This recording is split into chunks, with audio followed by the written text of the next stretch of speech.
যাচ্ছে, যার প্রেক্ষিতে গতকাল আমরা স্পষ্ট পরিলক্ষিত করেছি দেশের রাষ্ট্রীয় অভ্যন্তরে এমন কিছু হয়েছে যা আপনি অথবা আমরা জানি না। আমরা জানতে চাই, উপদেষ্টা মন্ডলীকে জানতে চাই, গতকালকে কোন শক্তির দেশে কোন শক্তি প্রয়োগের কারণে আপনারা এসব আন্দোলন করেছেন, জাতির কাছে স্পষ্ট করুন। আমরা আর বলতে চাই, কতিপয় একজন এনসিপি নেতা এবং জুলাইয়ের একজন উপদেষ্টা। RICL TMX, যুগের পর যুগ স্থাপনা থাকে মজবুত। তাদের কথাবার্তায় আমরা জুলাইয়ের পরে যে ঐক্য পরিলক্ষিত হয়েছিল, সেই ঐক্যের বিরুদ্ধে তাদের চাল ছিল আমরা পরিলক্ষিত করছি। তাদেরকে হুঁশিয়ার করে বলতে চাই, আপনারা এমন কোন কথা বলবেন না আর যার কথার কারণে জুলাইয়ের যে ঐক্য গঠিত হয়েছে তা বিনষ্ট হয়। আজকের এই সমাবেশ থেকে আমরা বলতে চাই, গত কয়েকদিন আগে আমাদের কেন্দ্রীয় নেতৃবৃন্দ 30 কার্যকেন্দ্রের মধ্যে যে জুলাই ঘোষণাপত্র করার জন্য ঘোষণা দিয়েছেন, অলরেডি 15 দিন অতিবাহিত হয়েছে, আর 15 দিন বাকি রয়েছে।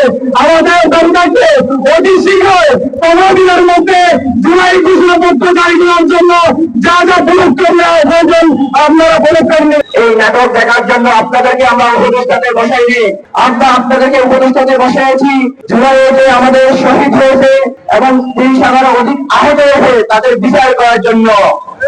আপনারা সেই বিচার না করে আপনারা উপদেষ্টা মন্ডলীর ভিতরে যে নাটক সেরেছেন, সেই নাটক এই দেশের মানুষ আপনাদেরকে কোনোভাবে গ্রহণ করবে না।